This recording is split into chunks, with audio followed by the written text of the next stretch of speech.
Millionaire visits childhood sweetheart and is shocked to discover she is still a virgin. Before we explore all the details of this incredible story, tell us where you're following us from and the time.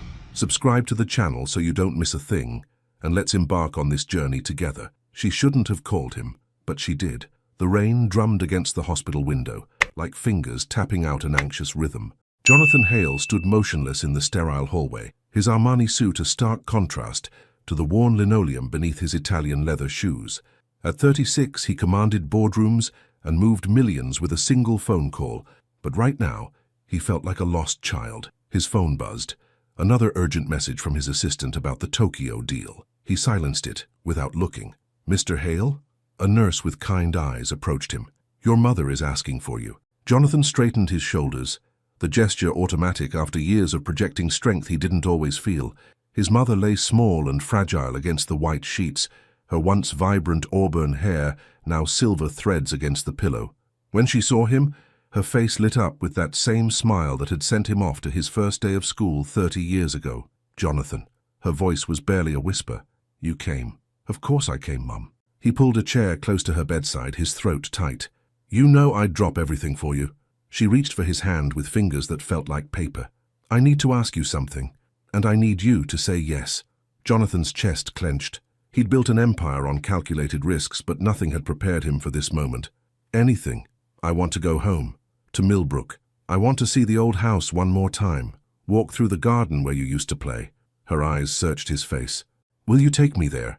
Millbrook, the small town in upstate New York where he'd grown up, where life moved at the pace of seasons instead of stock markets. He hadn't been back in 15 years, not since he'd left for Colombia, with dreams bigger than the town could contain. "Mom, the doctors said..." "The doctors said a lot of things." Her grip on his hand surprisingly firm. "But they can't give me what I really need. Time with my son in the place where we were happiest." Jonathan felt something crack inside his chest. Success had taught him to measure everything in profit margins and quarterly reports. But sitting here, looking at the woman who'd raised him alone after his father died, none of that mattered. "Okay," he said softly. "We'll go home." 3 days later, Jonathan's black Tesla moved through the familiar streets of Millbrook like a sleek predator in a world of pickup trucks and mom-and-pop shops. The town hadn't changed much. Main Street still looked like a postcard from the 1950s, with its red brick buildings and hand-painted signs. But something felt different, smaller somehow. Or maybe he was just seeing it through different eyes. His mother dozed in the passenger seat, peaceful for the first time in weeks. They'd arranged for a private nurse to meet them at the old house, which his mother had kept all these years, renting it out to local families, but never quite able to let it go. As they turned onto Maple Street, Jonathan's breath caught. There it was, the pale yellow Victorian with the wraparound porch, where he'd spent countless summer evenings catching fireflies. The oak tree he'd climbed was still there, though it seemed impossibly smaller now. But it wasn't the house that made his heart stutter. It was the woman standing on the front steps. Even from a distance, he knew that silhouette. The way she held her shoulders, the gentle curve of her neck, the way she tucked a strand of hair behind her ear when she was thinking. 15 years melted away in an instant. Natasha Evans. She was talking to someone on her phone, her free hand gesturing animatedly in that way he remembered so well. She wore a simple sundress the color of summer sky, and her dark skin glowed warm in the afternoon light. Her hair, which had been in neat braids when they were kids, now fell in loose natural curls around her shoulders. She was beautiful, not the polished, artificial beauty of the women in his Manhattan circles, but something deeper, something real. Jonathan's hands tightened on the steering wheel. What was she doing here? Did she know he was coming back? As if sensing his gaze, Natasha looked up from her phone call. Their eyes met across the distance, and for a moment the world went completely still. She ended her call and walked toward the car, her movements graceful and unhurried. Jonathan's heart hammered against his ribs as he parked and stepped out. "Jonathan Hale," she said, and her voice was exactly as he remembered. Warm honey over smooth stones. "I thought that might be you." Natasha. Her name felt foreign and familiar all at once on his tongue. "What are you—" "Your mother called me yesterday. Asked if I could help get the house ready." She smiled, and it was like sunshine breaking through clouds. "She said you were coming home." Home. The word hit him harder than it should have. New York was where he lived, where he worked, where he'd built his life. But standing here, looking at the girl who'd been his whole world before he'd learned to want more than this small town could offer, Jonathan realized something that shook him to his core. He'd never really left home. He'd just been running from it. And in that moment, she looked at him with those same trusting eyes from their childhood, and he realized what he had lost. Some silences hold more truth than words ever could. Jonathan stood frozen beside his car, watching Natasha's face cycle through emotions he couldn't quite read. Surprise, warmth, something that might have been hurt, and underneath it all, a guardedness that hadn't been there when they were kids. "You look," he started, then stopped. Different seemed inadequate. Beautiful felt too loaded. Exactly like I remembered, and nothing like I expected was probably too honest. "Older?" Natasha supplied with a gentle laugh that made his chest tight. "Yeah, 15 years will do that to a person." "I was going to say wonderful," he said, and meant it. A soft sound from the car reminded him why he was here. His mother stirred, blinking awake with the confusion of someone pulled from deep sleep. "Mum." Jonathan moved quickly to open her door, all thoughts of his own discomfort forgotten. "We're here." Eleanor Hale's eyes brightened as she took in her surroundings. "Oh, my sweet boy, look at it. Still the prettiest house on the street. Mrs. Hale." Natasha approached the car with the same gentle confidence Jonathan remembered from when she'd helped injured birds and befriended every stray cat in the neighborhood. "It's so good to see you." "Natasha, darling." His mother's voice carried more strength than it had in days. "Look at you, just as beautiful as I always knew you'd become." Jonathan watched Natasha's cheeks darken with a blush, the same way they had when his mother used to praise her drawings in art class. Some things apparently never changed. "Let me help," Natasha said, moving to his mother's other side as they slowly made their way up the porch steps. The house smelled like lemon oil and fresh flowers. Natasha had clearly been busy. Every surface gleamed, and vases of wildflowers from the garden sat on the mantel and kitchen table. It looked exactly as Jonathan remembered, down to the family photos on the piano and his mother's collection of ceramic birds on the windowsill. "The nurse should be here within the hour," Natasha said, as they settled his mother in her favorite armchair by the window. "I made sure the bedroom downstairs was ready, and I stocked the kitchen with basics." "You didn't have to do all this," Jonathan said, genuinely moved by her thoughtfulness. "Yes, I did." Natasha's tone was matter-of-fact, but her eyes were soft. "Your mother was good to me when I needed it most. It's the least I can do." When she needed it most. Jonathan filed that away, another piece of the puzzle of what had happened in the years he'd been gone. His mother dozed off again in the afternoon sun, and Jonathan found himself alone with Natasha for the first time in 15 years. The silence stretched between them, heavy with everything unsaid. "Coffee?" Natasha asked, already moving toward the kitchen. "Please." He followed her, noting the easy way she moved through his mother's kitchen, opening cabinets and drawers like she belonged there, like she'd done this before. "You come here often?" he asked, leaning against the doorframe. "Every few weeks, sometimes more if she needs something." Natasha measured coffee with practiced efficiency. "She's stubborn about accepting help, but I've learned to be more stubborn." "Sounds like Mum." Jonathan smiled, then sobered. "Thank you for looking out for her while I was building an empire." Natasha's tone wasn't judgmental, just observational. "I read about you sometimes. Forbes, Wall Street Journal. Jonathan Hale, the boy who conquered New York. Not everything you read is true." "No?" She turned to face him, and he caught a flash of something in her dark eyes. "Which parts were lies? The part about you being worth 9 figures, or the part about the supermodel girlfriend?" "Ex-girlfriend," Jonathan thought, but didn't correct her.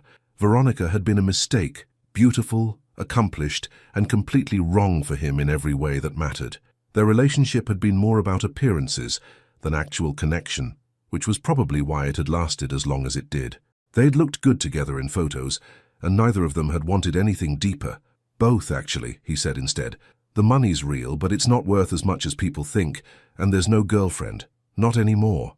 "Ah," Natasha turned back to the coffee maker, but not before he caught what might have been relief flickering across her features. "Well, success suits you. You look polished. Is that a compliment or an accusation?" She laughed, the sound rich and warm. "Can't it be both?" The coffee maker gurgled to life, filling the silence.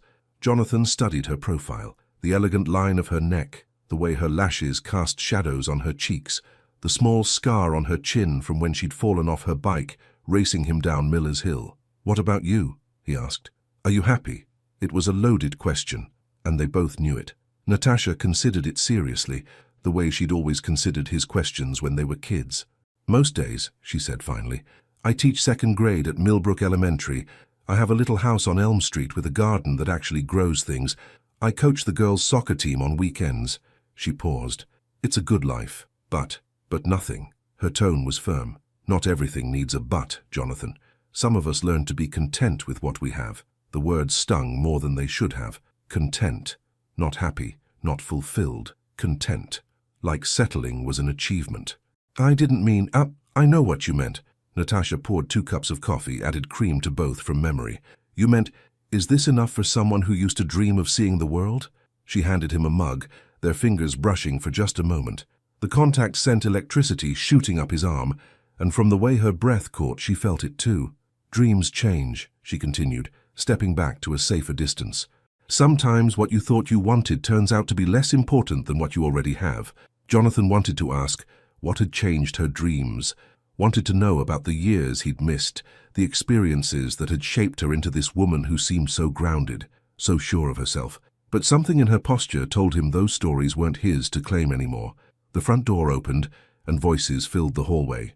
The nurse probably come to check on his mother. "I should go," Natasha said, setting down her barely touched coffee. "Let you settle in." "Natasha, wait." The words tumbled out before he could stop them. Could we have dinner? Tomorrow, maybe, to catch up properly." She studied his face for a long moment, and he held his breath. "I don't know if that's a good idea, Jonathan." "Why not?" "Because," she said softly, "some doors are better left closed." And as she walked away, he realized that coming home might be the most dangerous thing he'd ever done. The hardest conversations happen without words. Jonathan couldn't sleep. He'd tried everything, counting sheep, focusing on quarterly reports, even meditation apps his assistant had downloaded for stress management. But every time he closed his eyes, he saw Natasha walking away from him in the kitchen, her words echoing like a warning. Some doors are better left closed. At 3 in the morning, he gave up and padded downstairs to check on his mother. The nurse, a capable woman named Ruth, dozed lightly in the chair beside the hospital bed they'd set up in the living room. His mother's breathing was steady, peaceful. For the first time in months, she looked like she wasn't fighting something. Coming home had been the right choice, even if everything else felt complicated. Jonathan made coffee and stepped onto the back porch, surprised to find the morning air crisp despite the summer season. The garden stretched before him, wild and overgrown but somehow perfect in its chaos. He could almost see his 8-year-old self hiding behind the tomato plants, waiting for Natasha to find him during their endless games of hide-and-seek. "Can't sleep either." He turned, heart skipping, to find Natasha at the garden gate. She wore running clothes, simple black leggings and a fitted top that showed off the lean strength of her arms. Her hair was pulled back in a high ponytail, and a light sheen of sweat on her dark skin suggested she'd been running for a while. "Early riser, actually," he said, though they both knew it was a lie. "You?" 5-mile loop around the lake. She opened the gate without invitation, moving into the garden like she belonged there, which, Jonathan realized, she probably did. "Your mother mentioned you used to run track in high school. Sprints, you remember?" "I remember a lot of things." Natasha bent to examine the tomato plants, her fingers gentle on the leaves. "These need staking. The weight of the fruit will break the stems otherwise." "You know about gardening too?" "I know about a lot of things you might be surprised by." She straightened, brushing dirt from her hands. 15 years is a long time to learn new skills. Jonathan studied her profile in the early morning light. There was something different about her today. Less guarded, more like the girl he'd once known. Or maybe that was wishful thinking. "What time do you start work?" 7:30. "Summer school runs shorter days." She glanced at him.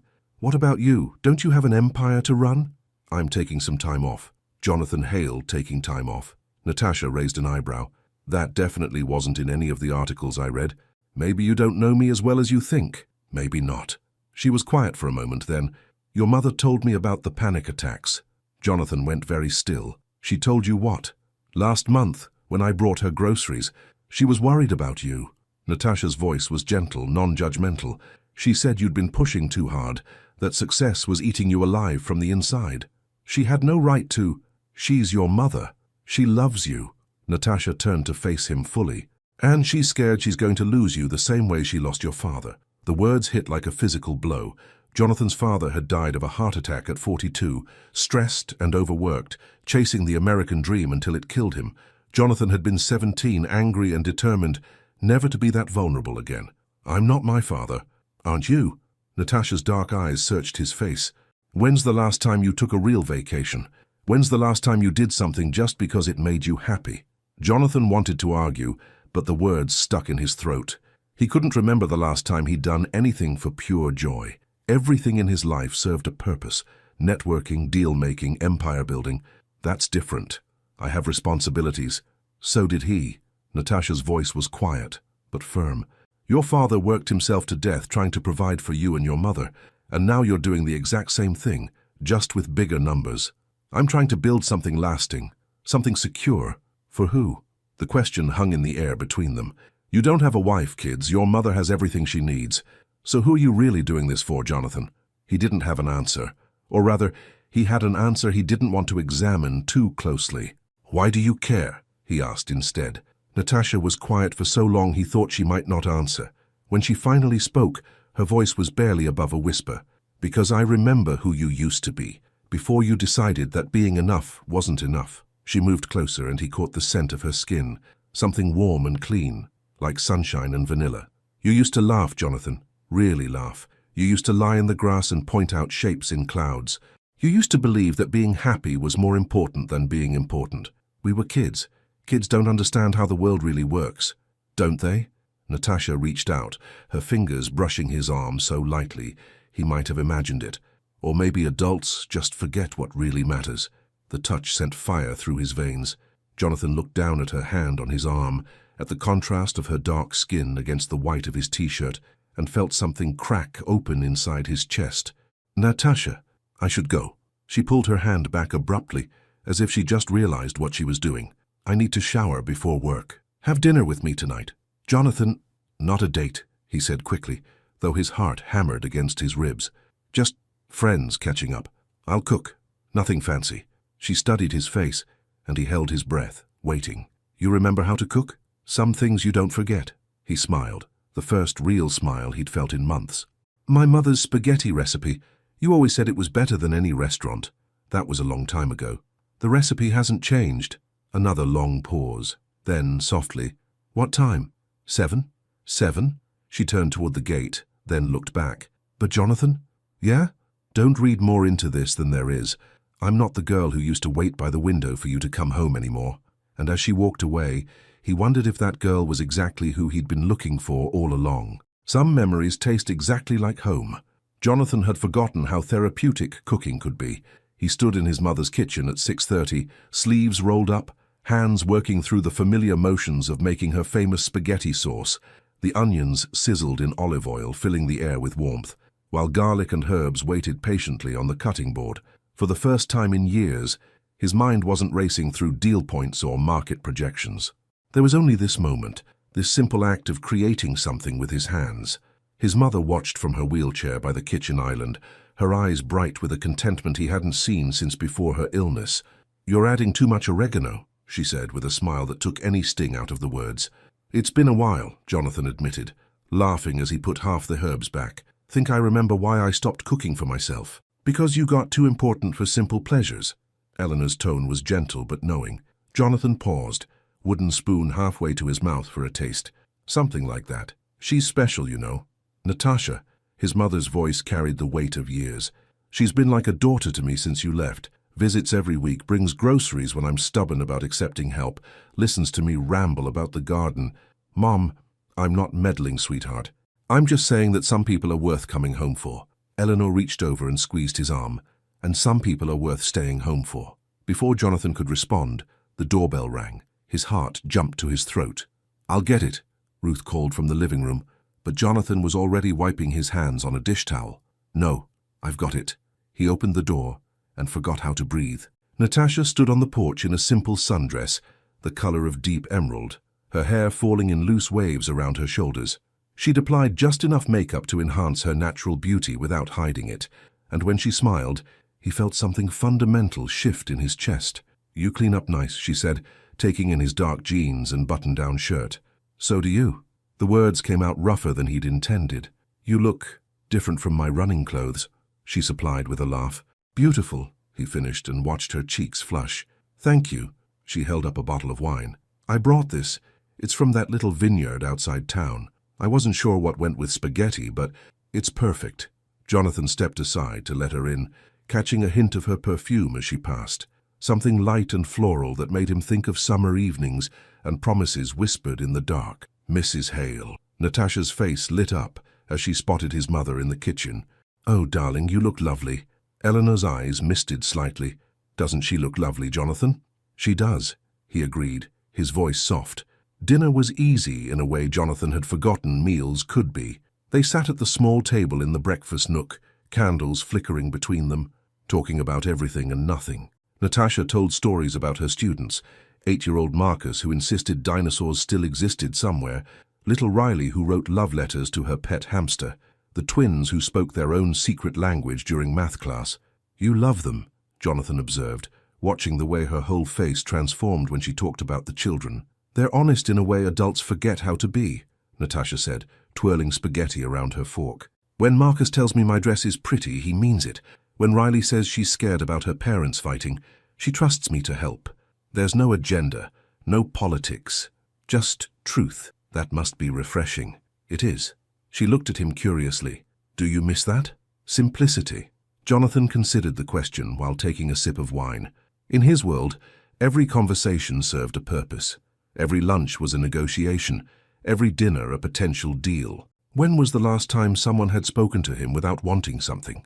I didn't realize I missed it until now, he said honestly. What's it like? Your life in New York? Busy, successful, lonely. The last word slipped out before he could stop it, and he saw Natasha's expression soften. The articles never mentioned lonely. The articles never asked the right questions. Jonathan set down his wine glass, studying her face in the candlelight. What about you? Do you ever think about what might have been if you'd left Millbrook? Something flickered in Natasha's eyes. Pain, maybe, or regret. I did leave. For a while. You did? College in Boston. Then graduate school. I had a job lined up at a private school in Manhattan. She was quiet for a moment. I was all set to conquer the world, just like you. What happened? Life happened. Natasha's voice was carefully neutral. My mother got sick. Cancer. I came home to help, and by the time she paused, gathering herself. By the time she passed, I realized I didn't want to leave anymore. This place, these people, they needed me, and I needed them. I'm sorry, I didn't know about your mother. She died 5 years ago. Natasha's smile was sad but genuine, but she was happy at the end. Said she was proud that I chose love over ambition. The words hung between them, heavy with meaning. Jonathan thought about his own choices, the relationships he'd sacrificed for success, the connections he'd severed in pursuit of something he couldn't even name anymore. Do you regret it? He asked quietly. Giving up your plans? Do you regret yours? She countered. All that ambition, all that success, are you happy, Jonathan? The question hit him like a physical blow. Happy. When was the last time he'd even considered whether he was happy? His life was measured in achievements, in acquisitions, in the respect of people whose opinions he wasn't even sure he valued. I don't know, he admitted, the words barely above a whisper. I don't think I remember how to be happy. Natasha reached across the table and covered his hand with hers. The touch was warm, grounding, and Jonathan felt something inside him that had been wound tight for years finally begin to loosen. Maybe, she said softly, you just need to remember what happiness felt like before you decided it wasn't enough. Jonathan turned his hand palm up beneath hers, their fingers intertwining as naturally as if no time had passed at all. He looked into her dark eyes and saw something that made his breath catch. Not pity, not judgment, but understanding, like she could see straight through all the walls he'd built, and still found something worth caring about. Natasha, he started, but she shook her head. Don't, she whispered. Don't say whatever you're about to say. Not yet. Why? Because I'm not ready to hear it. Her fingers tightened in his. And you're not ready to mean it. And in that moment, with her hand in his and candlelight dancing between them, he realized that coming home had never been about his mother at all. The best conversations happen when the world is sleeping. Jonathan couldn't let her leave. They'd finished dinner an hour ago, but neither of them had made a move to end the evening. Now they sat on the porch swing his father had built 20 years ago, the gentle creak of chains mixing with the symphony of crickets and the distant sound of the lake lapping against the shore.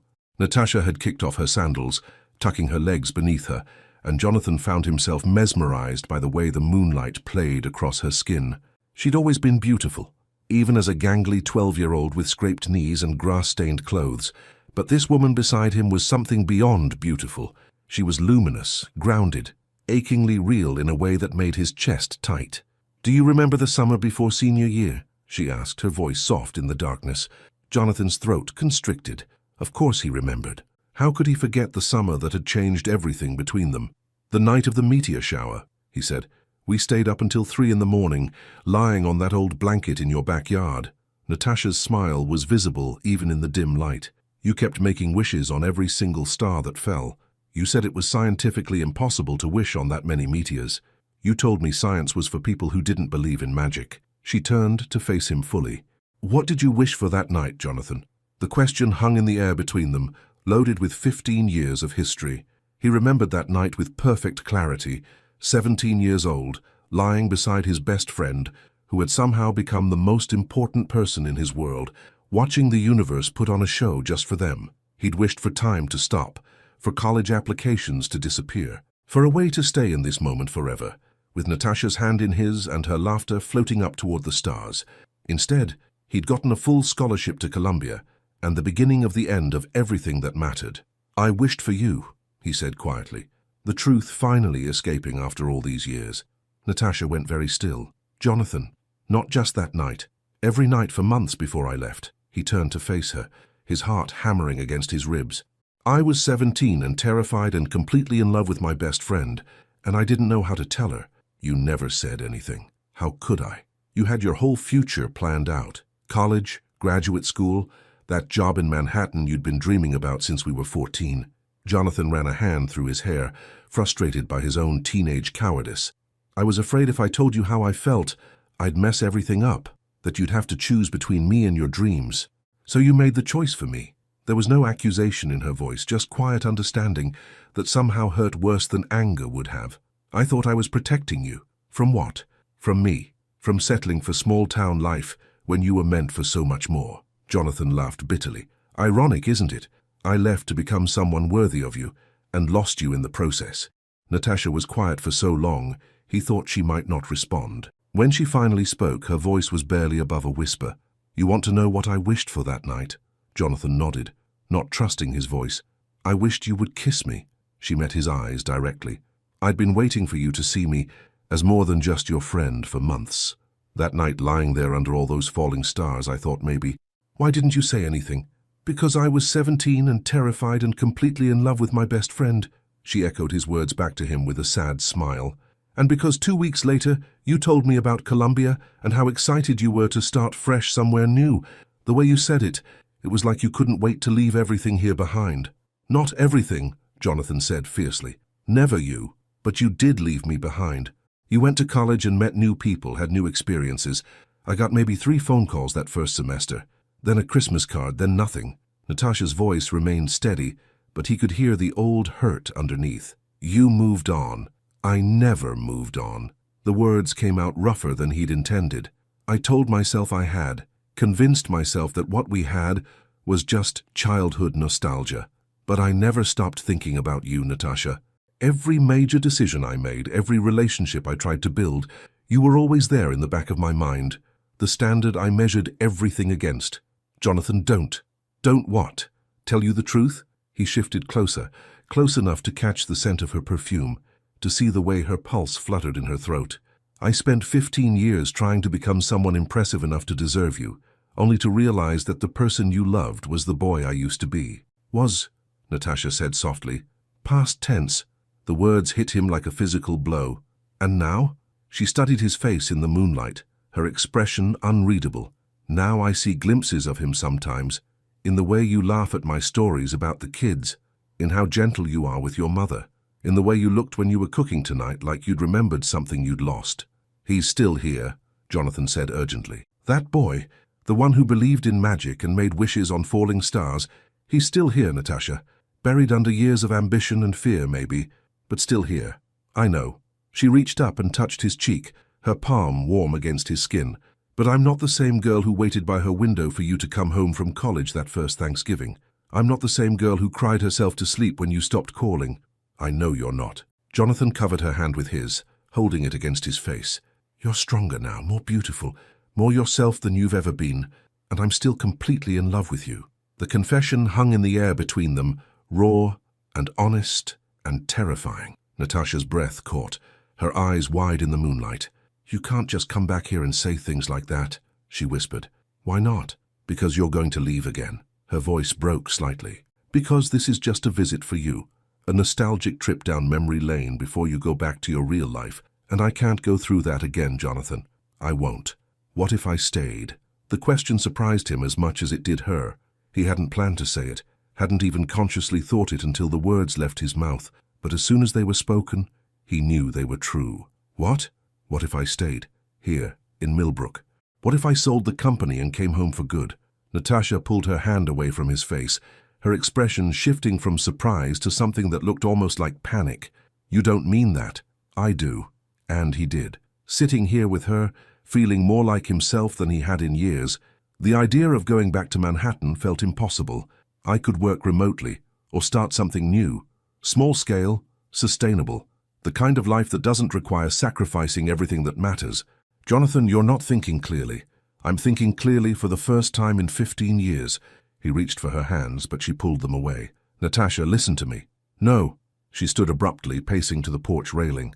You can't just waltz back into town and rearrange your entire life because of one dinner and some childhood memories.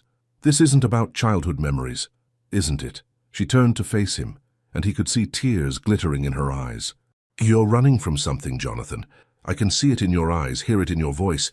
This isn't about love, it's about fear. The accusation stung because part of him wondered if she was right. But as he looked at her standing there in the moonlight, beautiful and strong and achingly familiar, he knew that whatever had brought him home, what he felt for her was real. Maybe it started that way, he admitted, but it's not fear keeping me here now. It's hope. Hope for what? For us. For the life we could have built if I'd been brave enough to stay the first time. He stood and moved toward her, slowly, giving her time to back away if she wanted. For the chance to be the man you deserved all along. Natasha closed her eyes, a single tear sliding down her cheek. And what if you wake up tomorrow and realize you've made a terrible mistake? What if you get bored with small-town life and decide the city wasn't so bad after all? Then I'll deal with the consequences. Jonathan stopped just out of reach, his voice soft but certain.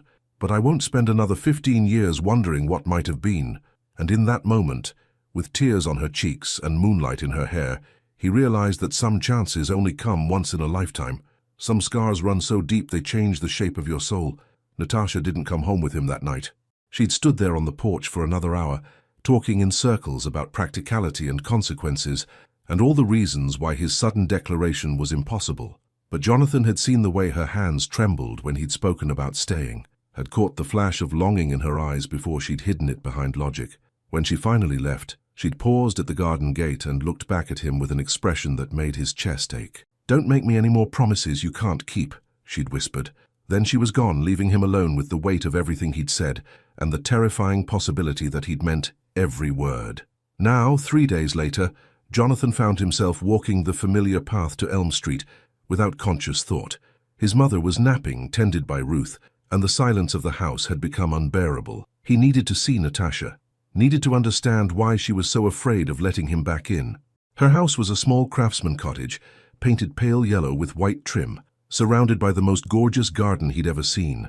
Roses climbed the front porch posts, and vegetable beds lined the walkway with military precision. It was exactly the kind of home he would have expected her to create. Beautiful, nurturing, completely self-sufficient. He found her in the backyard, kneeling among the tomato plants with dirt under her fingernails and tears on her cheeks. Natasha? She looked up, startled, then quickly wiped her face with the back of her hand. Jonathan, what are you doing here? You've been crying. He moved closer, concerned. What's wrong? Nothing. I'm fine. She turned back to the tomatoes, her movements sharp and defensive. Just frustrated with these plants, they're not growing the way they should. Jonathan knelt beside her, studying her profile. The plants looked perfectly healthy to his untrained eye, but Natasha was attacking them like they'd personally offended her. Talk to me, he said softly. Please. About what? Her voice was tight, controlled. About why you're really afraid to let me stay. About why you build these walls every time I get too close. Jonathan reached out and stilled her hands, which were shaking as she worked. About why a beautiful, incredible woman like you has never let anyone into her heart. Natasha went very still. For a moment, the only sound was the distant hum of traffic and the soft rustle of leaves in the breeze. You don't know what you're asking, she said finally. Then tell me. She pulled her hands free and sat back on her heels, her dark eyes distant and full of pain. You want to know why I've never been with anyone? Why I'm 32 years old and have never let a man touch me the way you touched my heart the other night? Jonathan nodded, his throat tight. Because 15 years ago my best friend told me he loved me under a sky full of falling stars, and then he disappeared from my life like I'd never mattered at all. Her voice was steady, but he could see the old hurt underneath. Because I spent 4 years waiting for him to call, to write, to remember that I existed. Because I turned down dates and job opportunities and chances at happiness because some stupid part of me believed he'd come back. Natasha, I'm not finished. She held up a hand and he fell silent. Do you know what it's like to be 17 years old and convinced that you've found your person, only to discover that you were just practice? A small-town stepping stone to bigger and better things? The words hit him like physical blows. That's not what you were. Wasn't I? Natasha's laugh was bitter. You left for Colombia and never looked back. You built this incredible life, dated beautiful women, became everything you dreamed of being. And I stayed here and waited like some pathetic heroine in a tragic romance novel. You went to college too. You said you had opportunities. I did. I went to Boston, got my degree, even had a job lined up in Manhattan, just like I'd always planned. Natasha's voice grew quieter, and then my mother got sick and I came home to help. But that's not why I stayed. Why then? Because I was a coward. The admission seemed torn from somewhere deep inside her. Because every time I thought about leaving Millbrook, about starting over somewhere new, all I could think about was how it felt when you left, the way the world just emptied out, like all the color had been drained away. Jonathan felt sick. I never knew. How could you? You never called to ask. Natasha's eyes finally met his, and the pain he saw there nearly broke him. Do you know what the worst part was? It wasn't even that you left. It was that you made it look so easy. Like everything we'd shared, all those years of friendship, and that night when I hoped. She trailed off, unable to finish. I was 18 years old and terrified, Jonathan said desperately. I didn't know how to balance loving you with wanting to make something of myself. I thought if I stayed, I'd end up like my father, dead at 40 from the stress of never having enough. So you chose ambition over love. I chose what I thought was best for both of us. Without asking me what I wanted, Natasha stood, brushing dirt from her knees. That's the thing you never understood, Jonathan. I didn't need you to become someone important. I already loved who you were. The words hung between them, devastating in their simplicity. And now? He asked quietly. Now I know better than to build my life around someone else's choices. Natasha wrapped her arms around herself, suddenly looking fragile despite her strong words. I've built a good life here, a safe life. I teach children who think I hung the moon. I have friends who value me for who I am, not what I might become.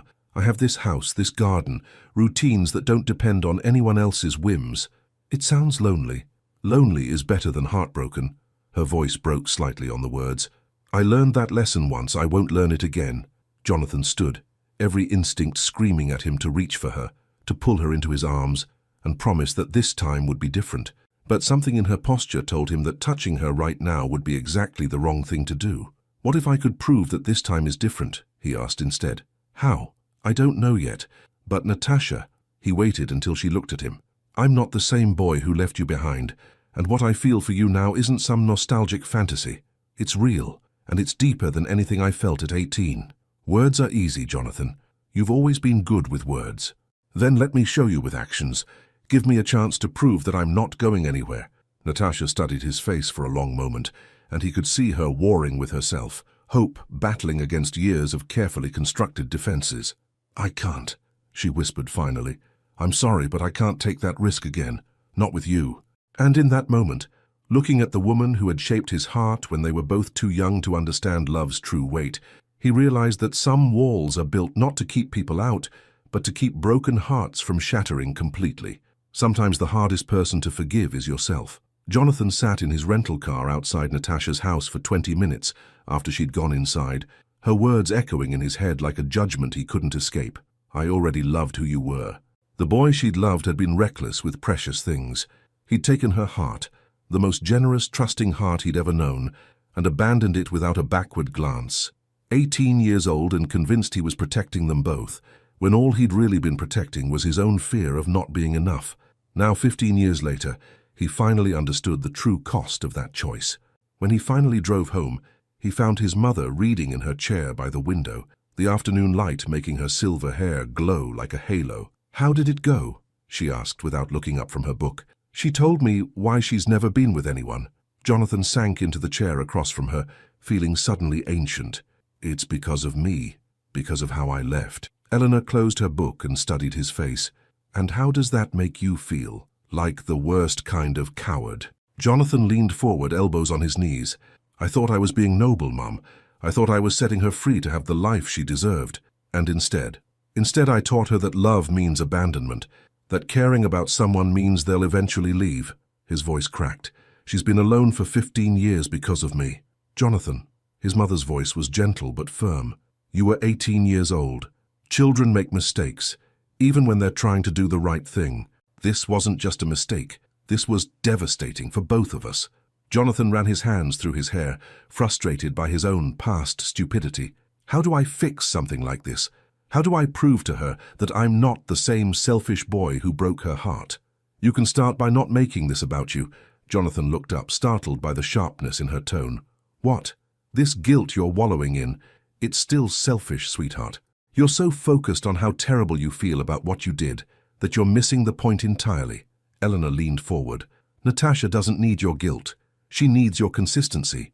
"I don't understand." "She needs to know that you see her, really see her, not just as the girl you left behind or the woman you want to win back, but as the person she is right now.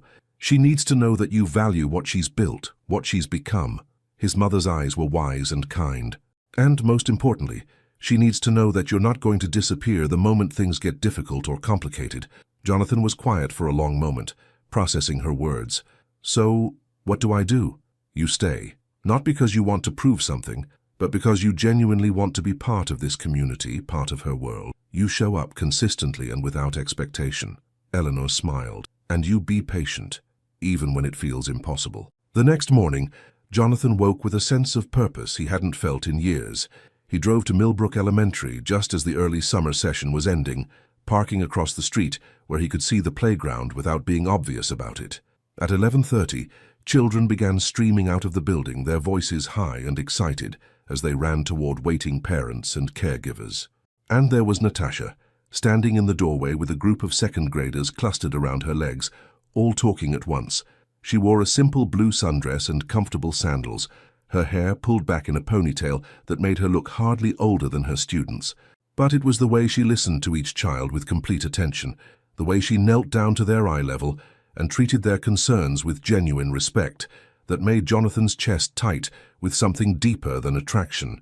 This was who she'd become in his absence, not the girl who'd waited by her window, but a woman who'd built a life of purpose and meaning, a woman who'd taken her natural gift for nurturing and turned it into something that mattered. He watched her lock up the school and walk toward her car, her movements graceful and unhurried.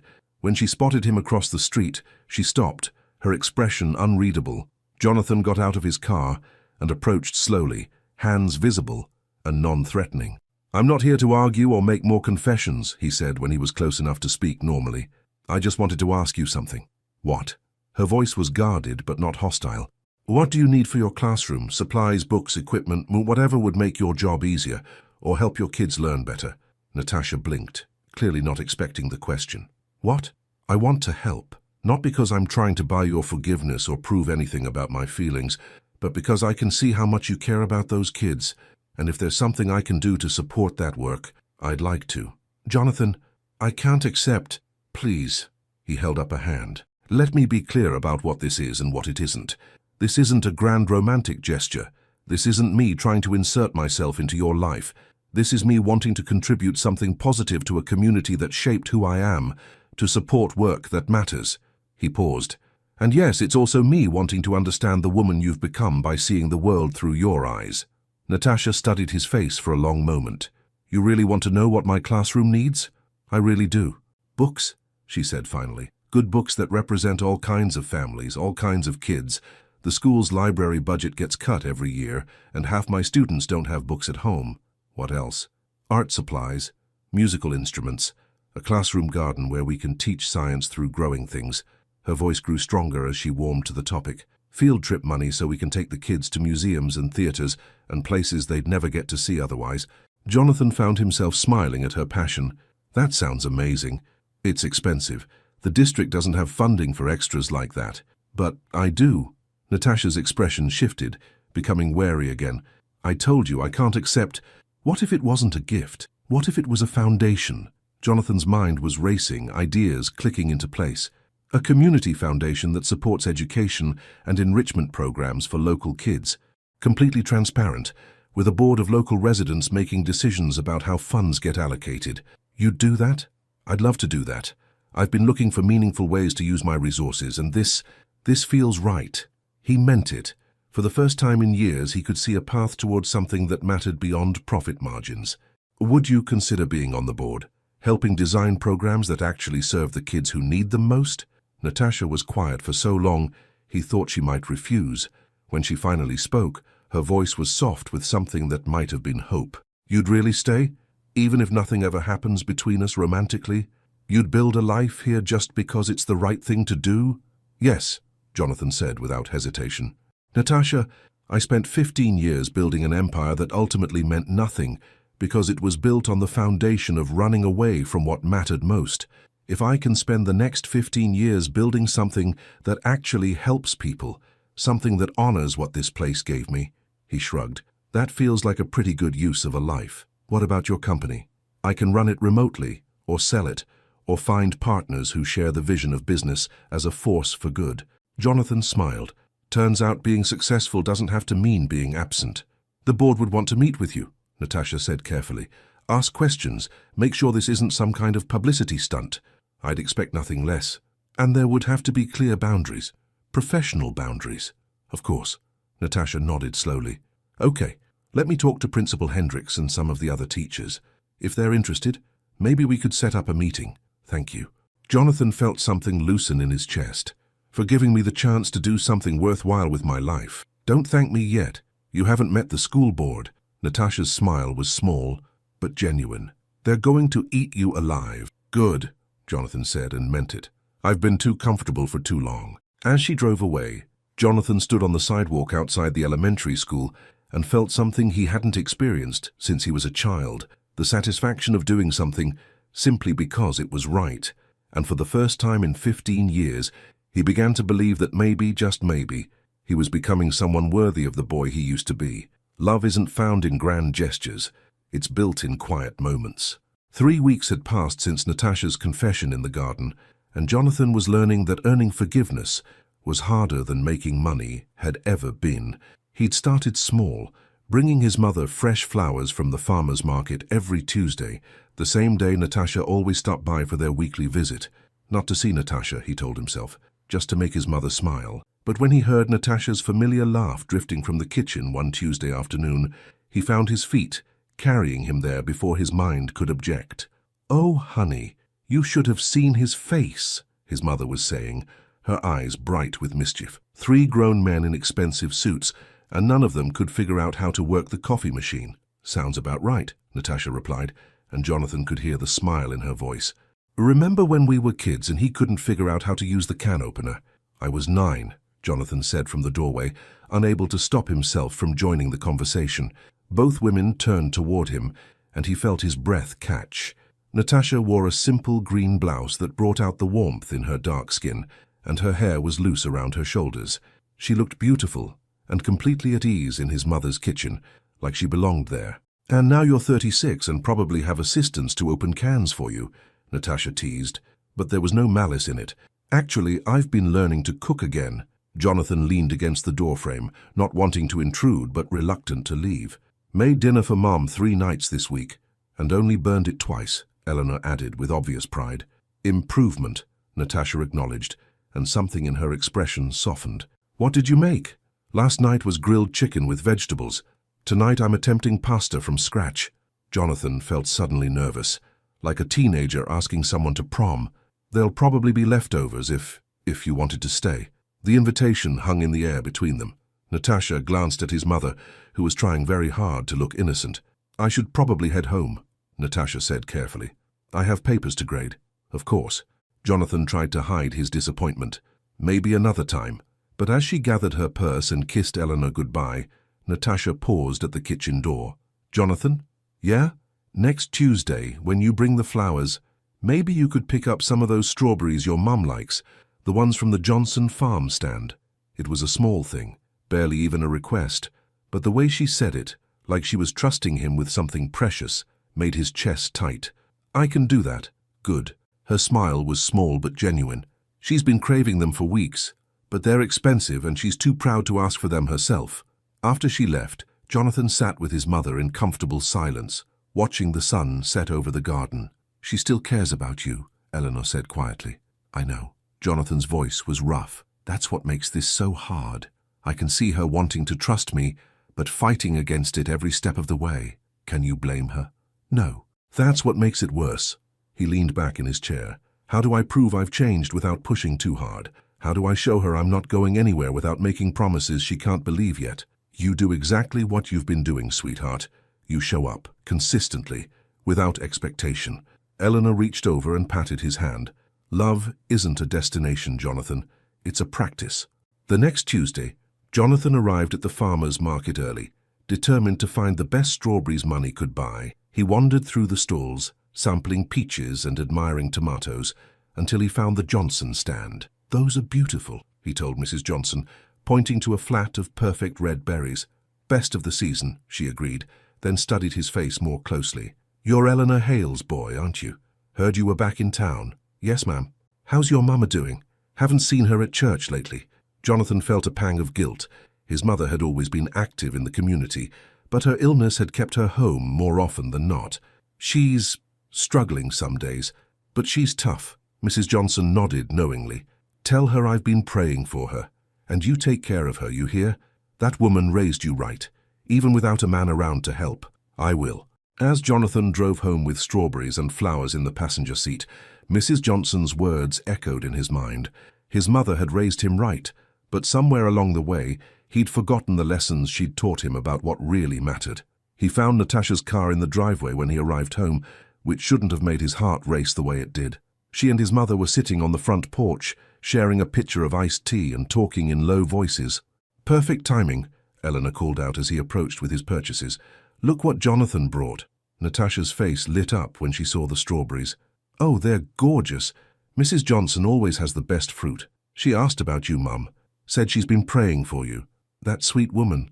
Eleanor's eyes misted slightly. I should call her. Actually, Jonathan said, settling into the third porch chair, I was thinking maybe we could drive out there this weekend. If you're feeling up to it, I'd like to see the farm and you could visit with her properly. I'd love that. Eleanor beamed at him. Natasha, you should come with us. Remember how we used to pick berries there when you were little? Jonathan tensed, waiting for Natasha to make an excuse, but she surprised him. I haven't been out there in years, she said thoughtfully. It might be nice to see how it's changed. So you'll come? Eleanor pressed. If Jonathan doesn't mind the company. I'd love the company, Jonathan said, perhaps too quickly. I mean, it would be nice to have you there. Natasha looked at him for a long moment, and he saw something shift in her expression. Not trust exactly, but maybe the possibility of it. Okay, she said quietly. It's a date. The words hung in the air, and Jonathan saw her realize what she'd said. Her cheeks darkened with embarrassment. I mean, it's a plan, not a date. Just a thing we're doing. I know what you meant, Jonathan said gently, but his heart was hammering against his ribs. Thank you for giving me the chance to be part of something normal. That evening, as Jonathan attempted his pasta-from-scratch experiment, he found himself humming for the first time in years.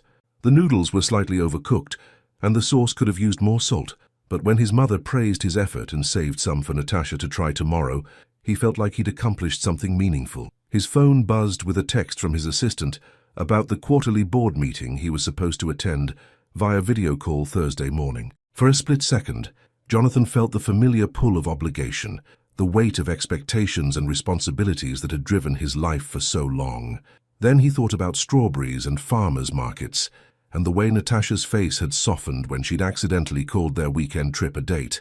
He typed back, "Reschedule the meeting. Family emergency." It wasn't exactly true, but it wasn't exactly false either.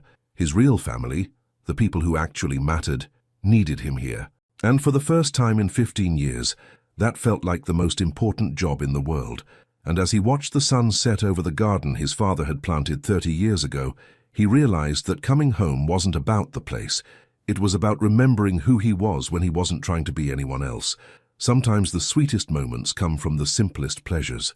Saturday morning arrived with the kind of perfect summer weather that made everything feel possible. Jonathan stood in his mother's kitchen, packing a cooler with sandwiches and cold drinks, his hands steadier than they'd been all week. Today felt important in a way he couldn't quite name.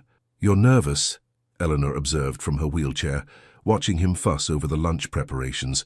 "I'm not nervous. Sweetheart, you've reorganized that cooler 3 times. You're nervous." Her smile was knowing and gentle. "It's sweet." "It's not a date," Jonathan said, though his pulse quickened as he heard a car door slam outside. "It's just a thing we're doing." Like she said. Eleanor wheeled herself toward the front door. "Well, your just a thing is here." Jonathan took a deep breath and followed his mother outside, his heart doing something complicated when he saw Natasha walking up the path. She wore a simple sundress in pale yellow that made her skin glow, and her hair was pulled back in a loose braid that showed off the elegant line of her neck. She looked effortlessly beautiful and completely at ease in a way that made his chest tight. "Morning, Mrs. Hale," she said, bending to kiss Eleanor's cheek. "How are you feeling today?" "Like a woman about to spend the day at her favorite place on earth," Eleanor replied. "And you look lovely, darling." "Doesn't she look lovely, Jonathan?" "She does," Jonathan agreed, his voice rougher than he'd intended. "You look beautiful." Natasha's cheeks darkened with a blush that made him want to say it again, just to see that reaction. "Thank you," she said softly. "Should we get going?" Mrs. Johnson said the berries are at peak ripeness this week. The drive to the farm was filled with easy conversation and comfortable silences. Eleanor regaled them with stories of berry-picking expeditions from their childhood, while Jonathan found himself stealing glances at Natasha in the rearview mirror, memorizing the way sunlight played across her face. "Remember when you two got lost in the corn maze?" Eleanor was saying. "Gone for 3 hours and we finally found you asleep under the apple trees, covered in berry juice and completely filthy." "We weren't lost," Natasha protested, laughing. "We were exploring." "You were 8 and convinced you could find buried treasure," Jonathan added. "I was just trying to keep up with you. And now look at you, the one who actually found treasure." The comment was casual, but something in Natasha's tone made Jonathan glance at her again. She was looking out the window, her expression thoughtful. "Money isn't treasure," he said quietly. "I'm beginning to understand that." When they arrived at Johnson Farm, Mrs. Johnson greeted them like old friends, embracing Eleanor warmly and insisting they take the best berry-picking baskets. "You take care of this sweet lady," she told Jonathan and Natasha, "and don't let her overdo it in this heat." The berry fields stretched out before them like something from a postcard, rows upon rows of plants heavy with fruit, the air sweet with the scent of summer. Jonathan pushed his mother's wheelchair along the grass paths, while Natasha walked beside them, pointing out the best clusters of berries. "These ones," she said, carefully plucking a particularly perfect berry and holding it out to Eleanor. "Try this." Eleanor bit into the strawberry and closed her eyes with pleasure. "Oh, that's heaven." "Here," Natasha said, offering another berry to Jonathan. "Taste summer." Their fingers brushed as he took the strawberry from her hand, the contact sending warmth shooting up his arm.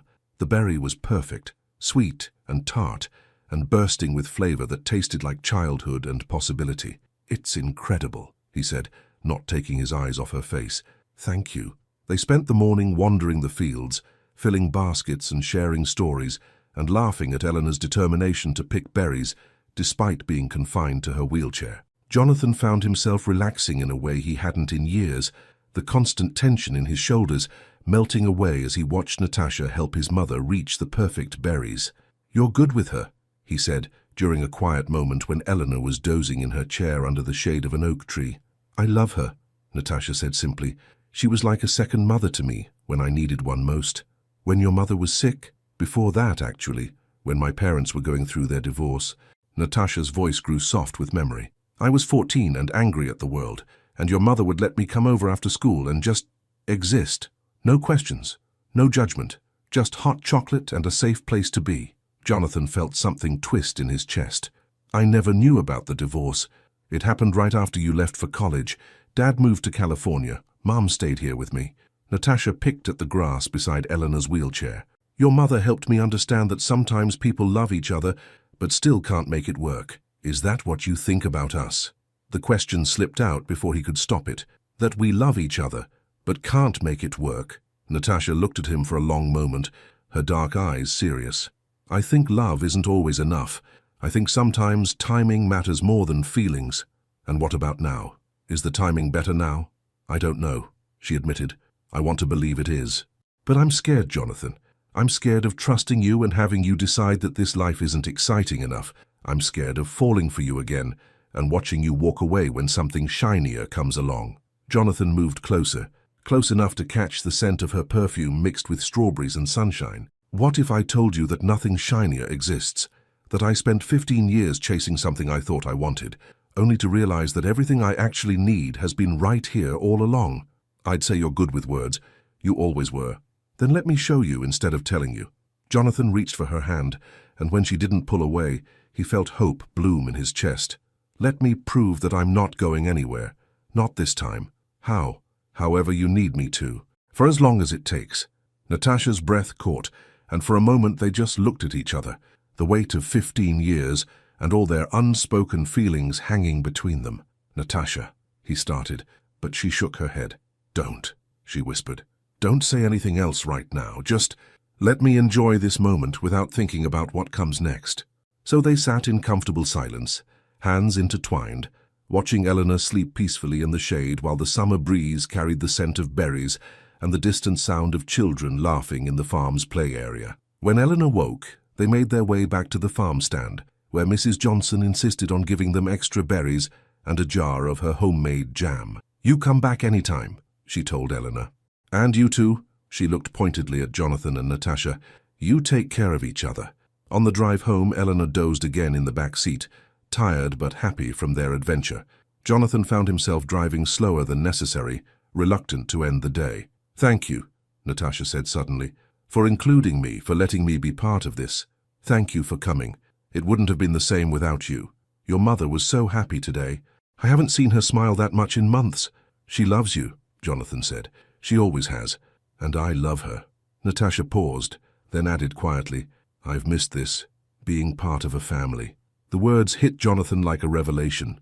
Not just that she'd missed his family, but that she'd been alone all these years. No romantic relationships, no family of her own, just her work and her quiet life, and the occasional visit to his mother. Natasha, he said carefully, can I ask you something? Okay. Are you happy? Really, truly happy with your life the way it is? She was quiet for so long, he thought she might not answer. When she finally spoke, her voice was barely above a whisper. I thought I was. For a long time I convinced myself that contentment was the same as happiness. She looked out the window at the passing countryside.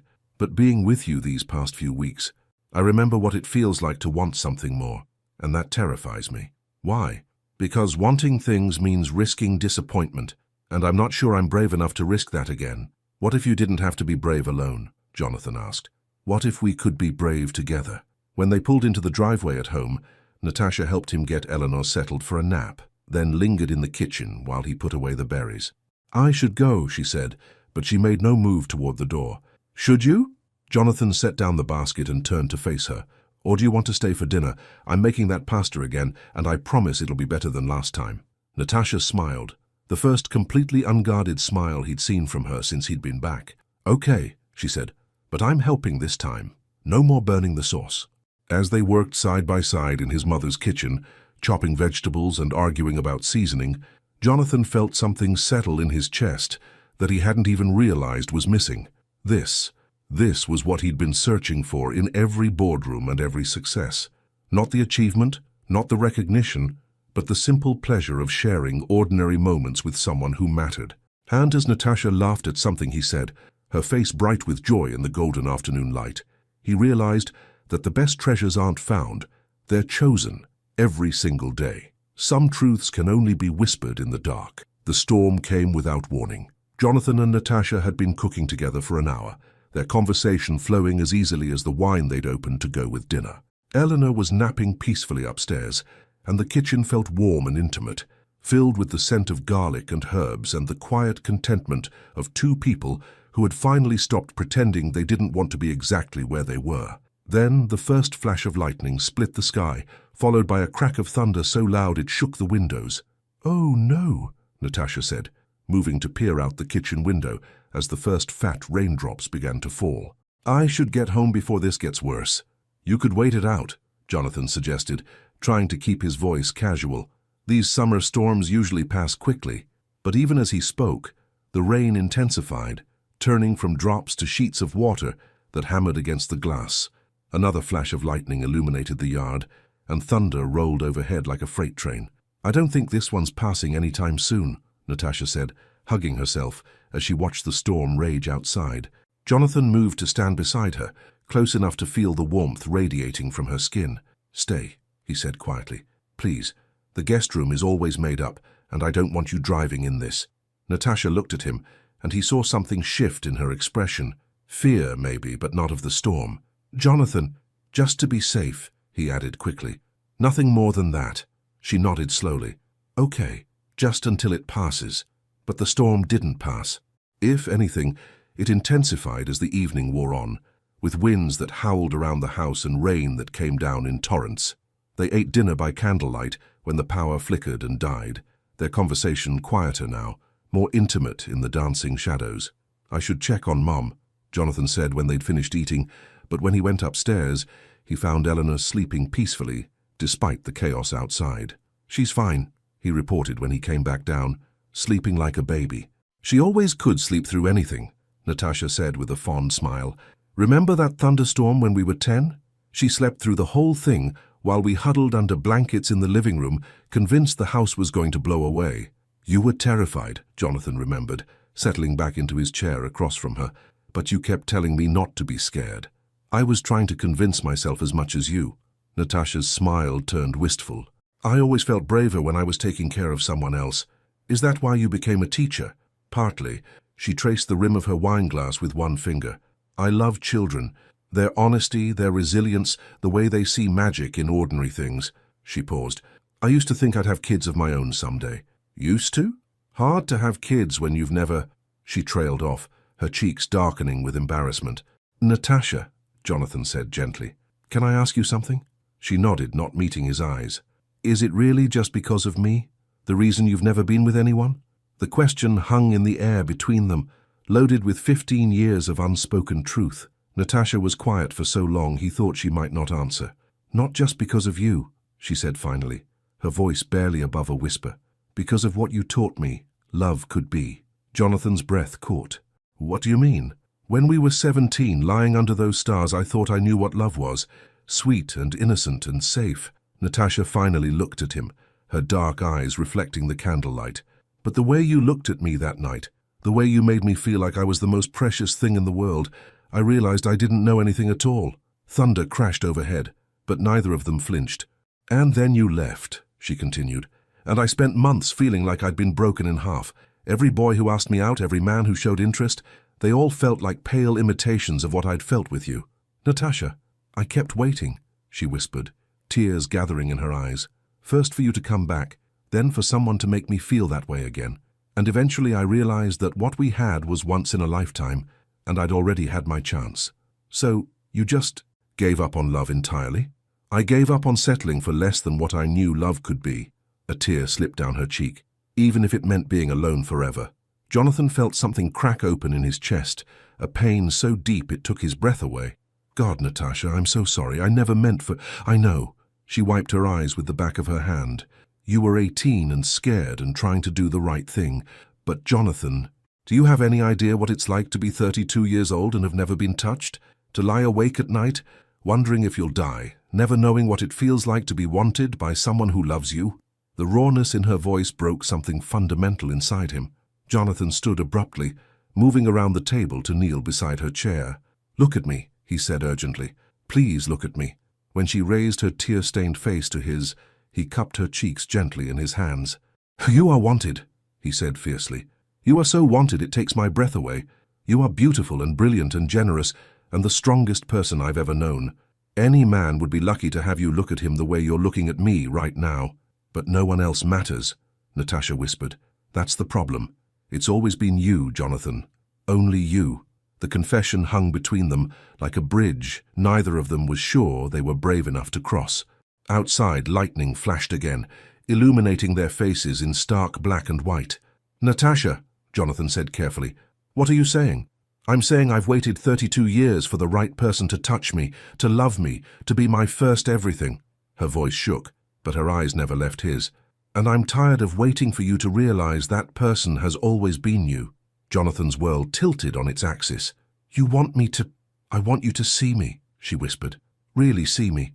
Not as the girl you left behind or the woman you feel guilty about, but as someone who has loved you through 15 years of separation and 1,000 different kinds of heartbreak. I do see you, he said, his voice rough with emotion. I see you, and I love you, and I've never wanted anything more than I want to be worthy of what you're offering me. Then stop talking, Natasha said, her hands coming up to cover his, and kiss me like you mean it this time. Jonathan searched her face for any sign of doubt, any hesitation, but all he saw was certainty and trust, and a love so deep it made him dizzy. Are you sure? He asked one last time. I've never been more sure of anything in my life. So Jonathan leaned forward and kissed her, soft and gentle and reverent, pouring 15 years of regret and longing and desperate love into the contact. Natasha melted into him with a soft sound of surrender, her hands fisting in his shirt as she kissed him back with all the passion she'd been holding inside for so long. When they finally broke apart, both breathing hard, Jonathan rested his forehead against hers. I love you, he whispered. I've loved you since we were 17 years old, and I'm going to love you until the day I die. Then prove it, Natasha said, her voice steady, despite the tears in her eyes. Stay with me tonight. Make me yours and let me make you mine. Outside the storm raged on, but inside the warm circle of candlelight, two hearts that had been broken 15 years ago finally began to heal. And in that moment, with thunder rolling overhead and love burning bright between them, they both knew that some things are worth waiting a lifetime for. 1 year later, the morning light filtered through the lace curtains of Eleanor Hale's kitchen, casting dancing patterns on the worn wooden table where 3 coffee cups sat waiting. It was Tuesday, Strawberry Day, and the ritual had become as natural as breathing. Jonathan stood at the stove, scrambling eggs with the easy confidence of a man who had finally learned that the simplest skills were often the most precious. His hair was longer now, less corporate, and there was a lightness in his shoulders that spoke of burdens finally set down. The panic attacks that had plagued him in New York were a distant memory, replaced by the steady rhythm of a life lived with intention rather than ambition. The Johnson farm called, Natasha said from her seat at the table, her voice warm with morning drowsiness. The strawberries are particularly good this week. Something about the rain we had last weekend. She wore one of his Columbia t-shirts and nothing else, her hair a beautiful mess around her shoulders, and when she smiled at him over her coffee cup, Jonathan felt the same jolt of electricity he'd experienced that stormy night a year ago when everything changed. We should take Mom out there again, he said, sliding perfectly golden eggs onto 3 plates. She's been talking about wanting to make jam. She's been talking about a lot of things lately, Natasha said with a knowing look, including how nice it would be to have grandchildren someday. Subtle your mother is not. Jonathan laughed, the sound rich and genuine. She's been dropping hints since we got engaged.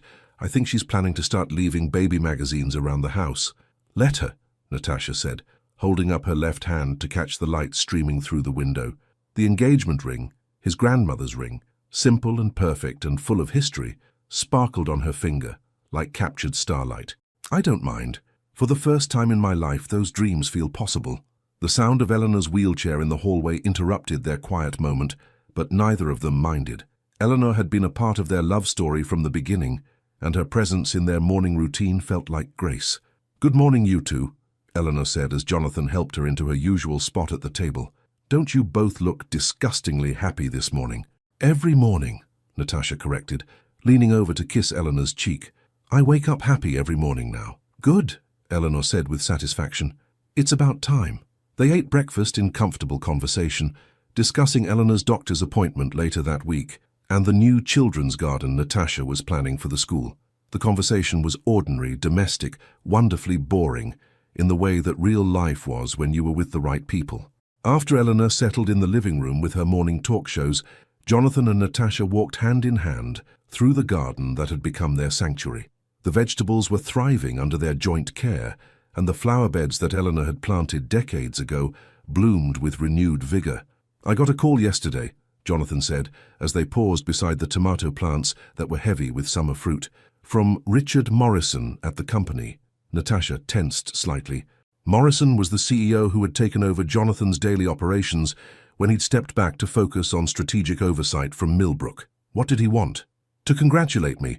The company just had its most profitable quarter in 5 years. Jonathan's smile was wry.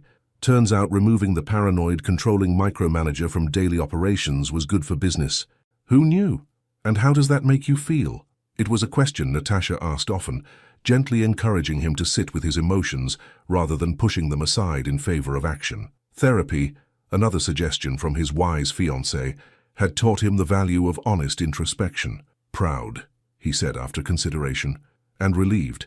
I built something sustainable, something that doesn't need me to hover over it to succeed. That feels freeing." "Good." Natasha squeezed his hand. "Because I have news too." "Oh?" "Principal Hendricks offered me the position of curriculum director for the whole district." Jonathan stopped walking, turning to face her fully. "Natasha, that's incredible. You'd be amazing at that. It would mean more responsibility, more time away from the classroom, more administrative work." Her expression was thoughtful, considering, but also more opportunity to impact educational policy, to make real changes that help kids district-wide. "Do you want it?" "I think I do," she said slowly. "For the first time in my life, I feel brave enough to want something bigger, because I know that no matter how big my dreams get, I'll always have home to come back to." She meant him, Jonathan realized, with a jolt of pure joy. He was her home now, the way she had always been his, even when he'd been too foolish to understand it. "Then take it," he said, pulling her into his arms. "Take every opportunity, chase every dream. I'll be right here cheering you on. Promise?" "I promise," he said, sealing the vow with a kiss that tasted like summer mornings and forever. Later that afternoon, they drove Eleanor to her weekly appointment with Dr. Chen, the oncologist who had become more friend than physician over the months of her treatment. The news was cautiously optimistic. Her latest scans showed continued improvement, and talk of remission was no longer wishful thinking. "I want to plan a party," Eleanor announced as they drove home through the familiar streets of Millbrook. "A celebration of life party. Good food, good music, all the people I love in one place." "Mom, you don't need an excuse to throw a party," Jonathan said, meeting her eyes in the rearview mirror. "This isn't about an excuse," Eleanor replied firmly. "This is about gratitude.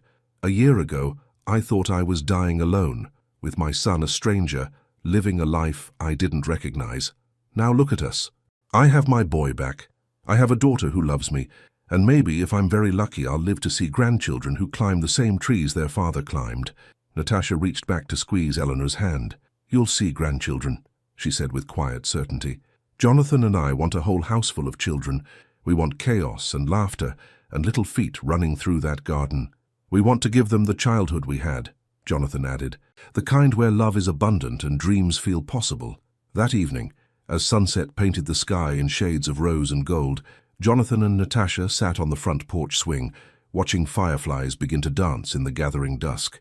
Natasha was curled against his side, her head on his shoulder, and Jonathan marveled at how perfectly she fit there, like she'd been designed specifically for that space. "Do you ever regret it?" she asked quietly. "Giving up New York, the fast life, all that power and excitement?" Jonathan considered the question seriously. A year ago, he would have been offended by the suggestion that small-town life required sacrifice. Now he understood that she wasn't questioning his choices, but marveling at them, the way he sometimes marveled at the path that had brought him home. "Never," he said finally. "Not for a single second. That life was impressive, but it wasn't mine. This life, this love, this quiet happiness, this is who I was always supposed to be, even when I'm grumpy in the mornings, even when I steal the covers, even when I make you watch romantic movies and cry at all the happy endings." "Especially then," Jonathan said, pressing a kiss to the top of her head. "Although, for the record, you're the one who cries at the movies. I just provide tissues and emotional support. You cried at the Notebook last week. That was allergies." "It was not allergies, Jonathan Hale. You sobbed like a baby when Noah read to Ali. Fine, he conceded, laughing, but only because it reminded me of us. Old couple, still choosing each other every day. Is that what you want? Natasha asked, tilting her head to look at him. To be old together. I want to be everything together, Jonathan said seriously. Young and reckless and madly in love, middle-aged and busy with kids and careers, but still making time for each other. Old and grey and sitting on this same porch, telling our grandchildren about the summer we fell in love twice. Twice? Once when we were 17 and thought we knew everything, and once when we were older and brave enough to risk everything for a second chance. Natasha was quiet for a moment, and when she spoke her voice was thick with emotion. I used to think second chances were just fairy tales, that real life didn't work that way. What do you think now? I think some love stories are worth waiting for, she said, turning to face him fully. I think some people are worth building a life around, and I think coming home isn't about a place. It's about finding the person who makes you feel like yourself. As if summoned by their conversation, Eleanor appeared in the doorway, moving slowly but steadily with her walker. Room for one more on that swing, she asked. They made space for her between them, and the three of them sat in comfortable silence as night settled over Millbrook. The street was quiet except for the distant sound of children playing and the soft murmur of neighbors chatting on their own porches. This is perfect, Eleanor said softly. This moment, right here. If I could freeze time anywhere, it would be here. We don't need to freeze it, Natasha said, reaching across Eleanor to take Jonathan's hand. We can just live it one perfect moment at a time. And as the stars appeared one by one in the darkening sky, Jonathan thought about the boy who had once made wishes on falling stars, desperate for love he was too young to understand. That boy had gotten everything he'd wished for, just not in the way he'd expected. Sometimes the best gifts came disguised as losses. Sometimes you had to lose everything to learn what really mattered. And sometimes, if you were very lucky and very brave, love gave you a second chance to get it right. In the distance, the church bells chimed 9 o'clock, and somewhere in the neighborhood, a screen door slammed and someone called their children inside for the night. It was the soundtrack of small-town life, ordinary and precious, and exactly where Jonathan Hale belonged. He was home, finally, completely, forever home. The end. Your participation means a lot to the channel. Please share your thoughts in the comments. Would you have made the same choice? What would you have done in Natasha's place? Thank you so much for watching until the end. If you enjoyed this story, don't forget to subscribe to the channel, leave a like and comment your thoughts. Your participation is very important to us. See you next time.